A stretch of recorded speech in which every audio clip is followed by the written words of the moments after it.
저는 오늘 주신 요한일서 이 본문의 말씀으로 너희를 가르치신 그대로라는 제목의 하나님의 말씀을 증거하겠습니다. 우리는 누구나 할 것 없이 평생 누군가의 가르침을 받으며 살아갑니다. 제 인생에서도 여러분에 비하면 짧은 인생이지만 제 뒤를 돌아보면 제 그 인생 가운데 돌아볼 때 가장 저에게 가장 큰 기쁨의 시간 중에 하나가 신학교를 다닐 때였던 것 같아요. 제가 열심히 노력도 했고 성경도 많이 읽었지만 그 교수님들께서 평생을 연구하신 그 내용들을 그냥 제가 듣기만 해도 그 말씀 한 절 한 절이 아직도 제 가슴과 생각에 남아서 어쩌면 지금도 이렇게 사역할 수 있는 힘과 그 원동력이 된다라고 해도 과언이 아닙니다. 좋은 선생을 만나서 좋은 가르침을 받고 그렇게 이 세상과 인생의 원리들을 깨닫고 살아가는 것이 제가 돌아보면 신학교 시절 크게 넉넉하지도 않았고 어떤 사람들은 기숙생활 자체를 이제 감옥 이런 거에 비유하기도 했었어요. 좋은 선생을 만나서 좋은 가르침을 받고 하는 그 삶이 그렇게 사실은 갇혀 있는 것 같고 왔다 갔다 이동하는 것도 쉽진 않습니다. 버스가 다니는 것도 아니고 걸어서 한 1시간 정도 나와야 차가 있고 하는 그런 곳에 저희 대학원이 있거든요. 그런데 그 삶을 돌아보면 그렇게 나름대로 생각과 여러 가지 시간적인 또 생각하고 할 수 있는 여유를 가졌던 것이 그 신학교 시절이 아니었나라는 생각을 하게 됩니다. 실제로 목회 사역의 현장에 나와서 이제 전임 이제 강도사로 또 전임 부목사로 그렇게 살아가는 시간들을 돌아보면 사실 그때 그렇게 교수님들한테 참 힘들게 페이퍼를 써내고 했던 그 시절 좀 힘들었지만 그때가 그래도 참 행복한 시절이었다, 참 좋은 시절이었다라는 생각을 하게 되는 것이죠.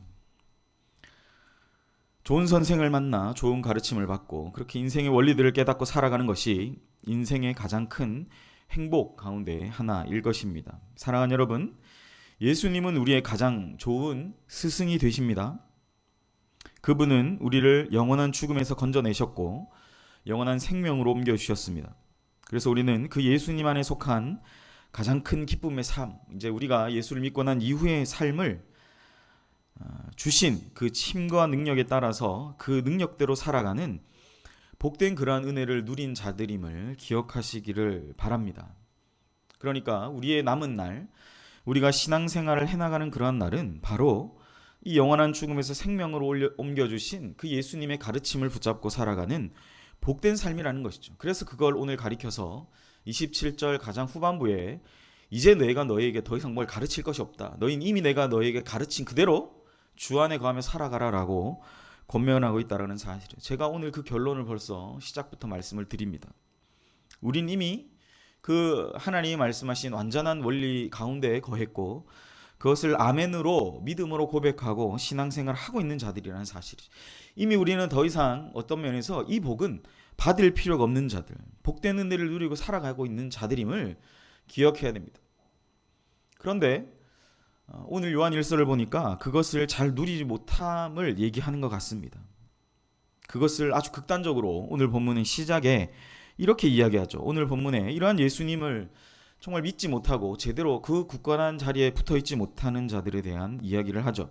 22절 이렇게 얘기합니다. 극단적으로 거짓말을 한 자가 누구냐? 예수께서 그리스도이심을 부인하는 자가 아니냐? 아버지와 아들을 부인하는 그가 적그리스도다라고 말해요. 그러니까 아버지와 아들, 그를 부인하는 자가 누구냐라는 것부터 시작한다. 근데 그게 누구예요? 거짓말을 하는 자다라고. 예수께서 그리스도이심을 부인하는 자, 바로 그가 적그리스도다라고 그냥 선언적으로 정의를 해버립니다. 예수님께서 하나님의 기름 부음 받은 자인 메시아이심을 부인하는 것을 뜻하는 거예요. 예수가 그리스도이심을 부인한다. 그것은 그리스도라는 말이 기름 부음 받았다. 이것은 구약적 의미죠. 지난주 담임 목사님도 설교 중에 이야기하셨습니다. 그리스도는 메시아를 상징하는 구약적인 어떤 의미이다. 근데 그것을 구약의 모든 계시를 수렴한 것이 누군가? 그것이 바로 예수 그리스도이시고 오늘 요한일서는 그것을 압축해서 응축해서 바로 예수께서 그리스도이심을 부인하는 자, 그렇게 이야기하고 있다라는 것이죠. 그러니까 예수님을 통해서 구원받는 것, 그리고 이 다른 고백은 예수님이 우리의 유일한 메시아, 우리 모든 인류를 구원할 자임을 유대인들이 고백하는 그 메시아 개념에 관한 이야기라는 것입니다. 그런데 그것을 부인하는 것을 뜻하는 것이죠. 그들을 가리켜 적그리스도다라고, 영어로 안티크라이스트. 그러니까 완전 기독교 가르침의 정반대에 서 있는 것이 뭐라고요? 예수 그리스도이심, 예수를 그리스도로 우리가 받아들이고 고백하지 않고 그렇게 살아가는 모든 삶, 그러한 자들을 가리켜 얘기합니다. 오늘 사실 요한 1서의 1차 대상은 교회 밖에 있는 자들이에요. 교회 밖에 있는 자들이 예수가 어떻게 그리스도가 될 수 있냐라는 이야기들 속에서 시작하는 거예요. 그러니까 철저하게 오늘 이 적그리스도라는 개념은 요한 1서에서는 외부의 얘기입니다. 그런데 왜 이야기를 그러면 외부의 얘기로 그냥 치환시켜서 아무 외부의 얘기로 이렇게 생각하면 뭐 너는 그렇게 얘기해라, 난 안 들으면 되니까라고 생각하면 되는데 왜 굳이 요한 1서에 이 기록을 썼을까요, 여러분? 사람들이 예수가 그리스도이심을 믿고 신앙하고 고백했지만 외부에서 여러 가지로 얘기하는 그 이야기들, 난리와 소문들 가운데서 흔들리는 자들이 나타나기 때문이라는 거죠. 흔들리는 자들. 우리가 예수님을 믿고 신앙생활을 잘 해야 되는 중요한 이유가 바로 여기 있는 거죠. 여러분, 우리가 조금만 방심하면 우리도 그렇게 이 세상의 사고와 생각 가운데 오히려 이때보다 더 쉽게 우리의 마음을 빼앗기지 않습니까? 여러분, 그렇게 빼앗겨버리기 십상이기 때문이에요. 그러니까 우리는 여전히 교회 안에 있어도 예수가 그리스도이신가? 정말 나의 모든 것을 구원할 자인가라는 생각을 하는 분들이 있다라는 사실, 흔들리는 사람들이 있다라니까요. 여러분, 그러한 사람들을 향하여 오늘 요한일서는 강력하게 이것을 이야기하고 있습니다. 너희가 처음 믿은 그대로, 내가 너희에게 가르친 그대로, 내가 그로 말미암아 너희에게도 기름 부음을 하지 않았느냐. 여러분, 26절이 그 얘기, 27절이 그 얘기입니다. 너희는 주께 받은 바 기름 부음이 너희 안에 거한다. 그러니까 이 기름 부음이 오히려 구약에는 메시아에게만 주어졌던 것이 이제는 예수 그리스도를 믿는 모든 자에게 이 기름 부음이 동일하게 적용되고 있다라는 사실, 이렇게까지도 우리가 받은 은혜가 얼마나 값지고 복된 것인가를 우리에게 말씀하고 있다라는 사실입니다. 여러분, 우리는 이렇게 하나님으로부터 은혜 받은 자들이 언제부터 시작된 겁니까? 우리가 예수 그리스도를 믿는다. 내가 나의 영혼과 나의 육체가, 우리 가정이 이러한 복 가운데 거하는 것을 믿습니다라고 고백하는 그때부터 우리는 이러한 인의 가운데 여러분 거하게 되는 거예요. 그런데 우리가 이 세상과 또 이 세상의 모든 난리들을 바라볼 때 우리의 마음들을 쉽게 빼앗겨 버린다는 안타까운 현실 가운데 살아간다는 거예요. 그래서 오늘 본문은 이야기하지 않지만 우리의 모든 감각으로 주님을 느끼는 삶은 너무나 중요한 거예요. 오감으로 주님을 느끼는 삶. AD 4세기에서 5세기경의 사람들은 하나님을 찾고 그분과 함께하는 삶을 살기 위해서 많은 사람들이 세례 요한이라는 사람의 후예를 자처하면서 산과 광야로 막 나아갔습니다. 내몰리듯이 하나님을 더 깊이 찾고 신앙생활을 하기 위해서. 특별히 처음 복음이 발생한 이 고대 근동의 지역에는 사막과 같은 그런 지대가 많으니까 물이 없는 곳, 그러니까 먹을 음식이 없는 곳들이 많습니다. 그런데 이 AD 4세기, 5세기, 그러니까 기독교가 복음 국교로 공인된 이후에 많은 사람들이 오히려 이 안돈한 삶을 버리고 국교로 공인된 그런 안락한 삶을 버리고 여러분 산과 광야와 심지어 사막까지 그들이 알아서 찾아 들어갔다라는 그런 기록이 있어요. 그들은 철저히 자신을 그 가운데 그 사막이라는 곳에 두고 하늘 아버지를 의지하면서 그곳에서 자연으로 함께 먹고 자연이 제공하는 물을 마시고 그것이 하나님의 은혜임을 고백하면서 그 안에서 하나님을 신앙하는 많은 그런 사람들과 그 사람들이 모인 공동체들이 있었다고 합니다. 이름하여서 그들을 가리켜 사막의 교무들이라고 불렸어요. 그러니까 이들이 무슨 기록을 남긴 것도 아니고, 그러니까 뭐 좋은 자리에서 앉아서 도서관이 있어서 기록을 남긴 게 아니기 때문에 이 사막의 교무들에 관한 기록은 그렇게 교회사에 많이 드러나 있지 않아요. 저도 어디 세미나 강의를 갔다가 이 사람들 얘기를 듣고 정말 깜짝 놀랐습니다. 아, 이러한 사람들이 있었구나. 사막의 교부들이라고 불린 그들의 존재가 사실 교회사에서도 많이 드러나 있지 않아요. 그리고 짤막짤막한 그들이 남겼던 그런 기록들, 그 공동체에 남아있는 기록들을 이제 많은 후대 사람들이 이 서방 동방 정교회로 흘러갔던 이 거대 어떤 교회사의 흐름을 제외한, 사실 우리 동방 정교회도 잘 모르죠. 서방 정교회, 가톨릭 서방 정교회 그 기록에서 이렇게 신앙한 사람들을 하나하나 찾아다니다 보니까 이제 그런 사람들을 발견하게 됐다라는 거죠. 여기 있는 계신 분이 하나님 더 잘 믿기에 요즘 사막으로 가시는 분 혹시 계세요? 없잖아요, 그죠? 저도 쉽지 않아요. 제가 이거 보고 처음에 굉장히 놀랐습니다. 하나님을 신앙하기 위해 왜 더 잘 믿기 위해 사막으로 들어갔을까라는, 그게 저는 사실 이 사막의 교부들을 볼 때 제가 가졌던 처음 질문이었어요. 이해가 가지 않더라고요. 신앙생활을 저렇게, 제가 목회자하고 신학생이면서 이 얘기를 처음 들었으니까 저렇게 유별나게 신앙생활을 할 필요가 있을까라는 그런 마음이었어요. 그런데 제가 오늘 본문을 준비하면서 하나 깨닫게 된 거죠. 또 뭐냐, 그들이 살았던 그 당시만 해도 자꾸만 자기의 그 눈이, 자기의 마음이 세상으로 돌아가는 것을 피하기 위해서 그들은 그 모든 것을 다 끊어버린 거죠. 자신의 모든 오감을 발휘해서 이제 정말 하나님을 바라보지 않으면 살아갈 수 없는, 여러분 그 사막에 무슨 마트가 있었겠습니까? 무슨 길이 잘 닦여 있어서 차량이 많았겠습니까? 그런 것이 없는 그 삶으로 그들은 자꾸 자기 자신을 내몰듯이 그 자리의 상황 가운데 자신을 내몰며 살아갔던 삶을 살았다는 거예요. 자꾸만 그 당시에 무슨 세속 문명이 있었겠어요. 그런데 그 당시에 존재했던 세속적인 그 문명을 그들은 안타깝게 여기고 자꾸만 하나님께로 자신의 눈을 돌리는 삶을 살아갔다라는 거예요.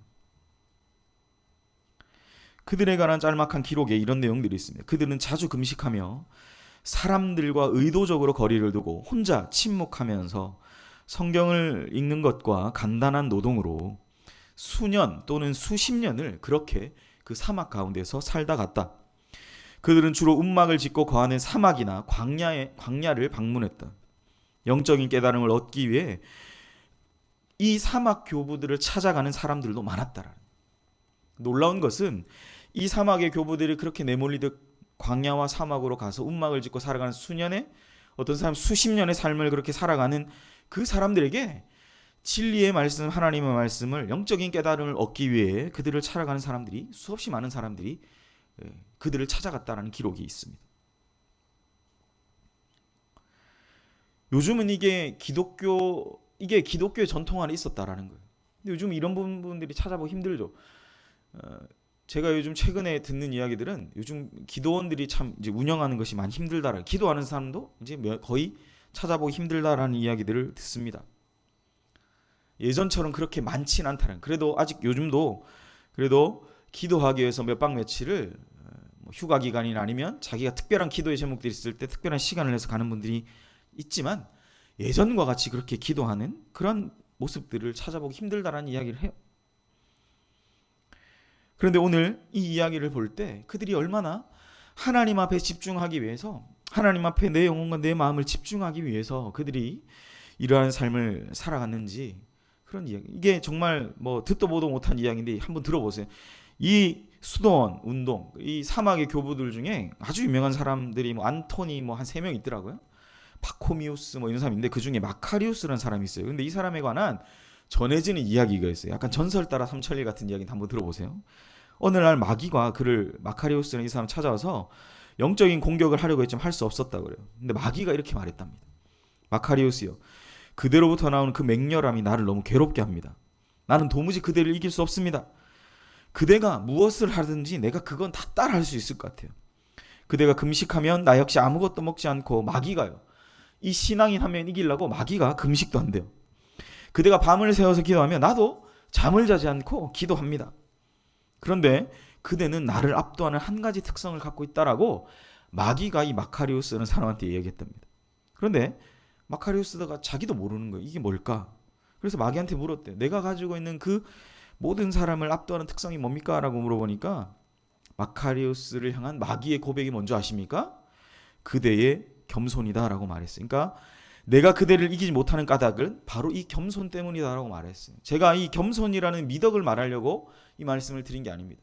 뭘 말씀드리고 싶냐면 그가 하나님과의 친밀함과 오감으로 하나님을 느끼기 위해서 이 자리 가운데 자기 자신의 삶을 온전히 헌신하며 나아갈 때 그는 그 자신도 알지 못한테 어떠한 마귀가 흠모하는, 천사가 흠모하는 것이 아니라 마귀가 흠모할 만한 그러한 모습이 바로 뭐였다라고 고백하는 거예요? 바로 이 겸손이다. 내가 마귀인 내가 모든 것 너 따라서 다 할 수 있지만 하나님이 허락하신 것인지 모르겠지만 이러한 겸손이다라고 그에게 그렇게 이야기했다라고 기록하고 있습니다. 저는 오늘날 이 시대를 살아가는 우리가 어쩌면 오늘 본문이 이야기하는 예수께서 그리스도이심, 하나님이 보내신 유일한 구원받으실 만한 그러한 이름을 우리에게 허락하신 분이 예수님밖에 없다라는 이 믿음의 고백으로부터 우리의 삶이 얼마나 하나님 앞에 하나님을 더욱 친밀하게 느끼며 이 구원의 기쁨과 감격으로 살아가는지를 다시 한번 이 본문을 통해 생각해 보게 됩니다. 미래학자들의 예측이 그런 이야기를 하죠. 이제 얼마 시간이 골든타임 이제 기간인데 이 얼마 시간이 지나면 기독교의 교세는 이제 반토막, 3분의 1 토막이 나고 말 것이라는 끔찍한 미래 예측, 그러한 자들, 학자들의 그런 보고서가 있죠. 근데 그러한 이유 중에 핵심적인 것은 그리스도인들의 삶의 방식이 사람들, 그러니까 예수를 믿지 않는 그 사람들에게 외면당하는 것이다라는 것이죠. 도시라는 이 모든 인간의 욕망이 모여있는 이 도시라는 곳, 이 욕망의 총화 같은 도시라는 곳은 사람들의 살기에는 좋은 것이죠. 이런 편리함이 있는 것이죠. 그런데 이러한 편안함은 영적인 하나님의 전신갑주를 입어야 할 그리스도인들에게 그리스도인들의 이 정체성, 영적인 정신갑주로 무장해야 하는 그러한 모든 것을 무장해제당하는 그러한 곳이다라고 설명하고 있습니다. 저는 바로 이 지점에서 왜 사막의 교부들이 그곳으로 가야만 했을까라는 하나의 이유를 발견합니다. 그리고 오늘 본문의 요한 1서 본문을 기록하고 있는 이 사도 요한이 다시 한번 우리가 이 예수를 믿었던 신앙 가운데 거하기를 간절하게 구하면서 너희에게 이 모든 것을 이미 가르쳐 주신 이 가르침 가운데로 다시 돌아가 뭐라고 고백합니까? 주 안에 거하라 라고 우리에게 말씀하고 있다라는 거예요. 그들은 주 안에 거하기 위하여 사막으로 갔습니다. 사막은 사람이 살 곳이 못 되지만 살 수 없는, 살지 못하는 그곳 가운데 그리스도인의 정체성을 유지해가고 그 순결함을 유지해가는 또 하나의 매개체가 되었다는 사실이죠. 이 사막의 교부들은요, 사실은 그 이전만 해도 서방 교부들, 우리가 너무나 잘 어거스틴, 토마스 아퀴나스 여러 이 위대한 중세 신학자들을 연구하기에 바빴기 때문에 아무도 이 사막의 교부들에 주목하지 않았습니다. 근데 최근 이 사람들에 대한 연구가 많이 진행된다라고 해요. 왜요? 이 사람은 서방 정교에 속한, 서방 그 카톨릭에 속한 것도 아니고 동방 정교에 속하지 않고 아주 다른 독특한, 그런데 뭐예요? 오늘날 현 시대에 이 많은 물질의 풍성함과 욕망의 총화와 같은 이 도시, 그 가운데에서 정말 사람들은 여전히 세상은 편해졌지만 영적인 기아와 그 허덕임 가운데 살아가고 있기 때문입니다. 세상 살기는 너무 편해졌지만, 그래서 그 가운데 거하는 것이 너무 편안하고 안락하고 좋지만 하나님은 우리의 삶에서 점점 멀어지는 것만 같은 그런 상황 속에서 요즘 많은 신학자들이 이 사막의 교부들을 연구하고 있어요. 그런데 자료가 별로 없대요. 저도 그래서 책을 한 권 찾았는데 기록도 별로 없어요. 그냥 우리가 지금 제가 말씀드린 이게 거의 다예요. 그냥 사막에서 메뚜기와 석청을 이렇게 먹으면서 구해서 먹으면서 그렇게 세례요한의 후예처럼 살아갔다는 기록 외에는 거의 없습니다.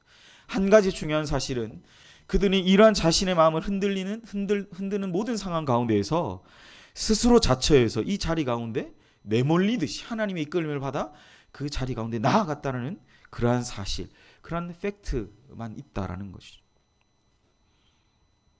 여러분, 많은 도시의 사람들, 그 당시에 있었던 도시의 사람들이 이 사막의 교부들을 만나기 위해 그들이 있는 곳으로 나아갔다라고 해요. 도시 가운데 거하지만 영적인 허탈함 가운데 있지만 그들은 그들에게 찾아가서 하나님의 진리의 말씀, 순수한 그 말씀을 듣기 위해 그 자리 가운데 나아갔다는 사실입니다. 그래서 오늘 24절 25절 이렇게 기록하죠. 너희는 처음부터 들은 것을 너희 안에 거하게 하라. 처음부터 들은 것이 너희 안에 거하면 너희가 아들과 아버지 안에 거하리라. 그가 우리에게 약속하신 것은 이것이니 곧 영원한 생명이. 그러니까 더 이상 더 큰 은혜는 없어요. 여러분, 우리가 그 영원한 생명 가운데 우리의 삶을 드리고 그 안에 거하는 방법밖에 없다라는 겁니다. 우리가 이미 처음 들은 것, 모르는 내용 아니에요. 그런데 그 안에 거하는 법, 주님 안에 거하는 법을 배우며 살아가는 것이 바로 우리의 신앙 생활이라는 겁니다. 사랑하는 여러분, 우리는 주님 안에 거하며 살아가야 됩니다. 그러면 그것은 그 어디나 하나님의 나라가 되게 하십니다. 오늘 본문의 말씀에 의하면 철저히 그 아들과 아버지 안에 거하는 삶, 그가 우리에게 약속하신 삶을 살아가는 복된 그러한 은혜가 우리 가운데 거하시기를 주님의 이름으로 축복합니다. 우리는 누구나 누구에게 가르침을 받고 훈련되어서 이제는 누군가를 섬기는 그 자리로 나아가야 됩니다. 만약에 이러한 순서가 틀어지기 시작하면 각 사람은 한계 상황에 봉착하게 되죠. 내 안에 은혜가 없어요. 내 안에 누군가를 가르칠 힘이 없어요. 그런데 내가 지금 이미 누군가를 가르쳐야 되는 자리에 있어요. 그러면 그때 우리가 회복해야 될 것은 무엇입니까? 이 한계 상황 가운데 우리가 회복해야 될 것은 우리가 다시 처음의 마음으로 돌아가서 우리가 그 안에 거하는 기쁨과 그 은혜가 뭔지를 다시 회복하는 거죠. 마치 사막의 교부들이 그 순수함과 순결함을 위해서 자신의 삶을 수년 아니면 수십 년을 그 사막 가운데 거하면서 이러한 은혜를 만끽하며 누리기 위해서 그 삶에 자신을 드렸던 것처럼 현대인의 삶이 그것이 불가능하다면 적어도 우리의 삶이 허락하는 그 시간의 자리 가운데 다시 내가 처음 느꼈던 주님의 은혜와 그 사랑 가운데 거하는 기쁨이 무엇인지 여러분 그것을 다시 회복하는 것입니다. 바로 오늘의 말씀처럼 그가 우리를 가르치신 그대로 그 안에 거하는 것을 다시 훈련하는 거죠. 27절 너희는 주께 받은 바 기름 부음이 너희 안에 거하나니 아무도 너희를 가르칠 필요가 없다. 극단적이죠. 이것도 아무도 가르침을 받을 것도 가르칠 필요가 없다. 오직 그의 기름 부음이 모든 것을 너희에게 가르치며 또한 참되고 거짓이 없으니 너희를 가르치신 그대로 주 안에 거하라. 사랑하는 여러분, 이러한 우리 안에 풍성하게 일어나시기를 간절히 축복합니다. 여러분은 어디 안에 거하고 계십니까? 도시 안에 여러분에게 주신 귀한 그 기업들 그리고 물질들 안락한 삶 안에 거하시며 그냥 그러한 삶을 살아가십니까? 오늘 본문은 어쩌면 그러한 안락한 삶과 더하여 우리가 주 안에서 살아가는 삶을 말씀하고 있다라는 사실입니다. 말씀을 정리합니다. 왜 4세기 5세기의 사람들이 사막으로 갔을까? 그리고 그들은 왜 이토록 하나님 앞에서 주님과 동행하는 삶을 살아가기 위해서 발버둥 쳤고 그러한 삶을 기뻐했을까요? 도시라는 곳, 욕망의 총화 같은 이곳에 거하는 그리고 편리함에 이미 물들어버린 우리는 어쩌면 이러한 사막의 교부들이 가졌던 저도 마찬가지예요. 저도 그 범주는 벗어날 수 없습니다. 사막의 교부들이 가졌던 하나님을 향한 마음을 제대로 풍성히 이해하기는 힘들 겁니다. 그러나 우리는 뭔가 문제의식을 가지죠. 뭔가 이렇게 톱니바퀴가 맞지 않음을 우리는 발견하죠.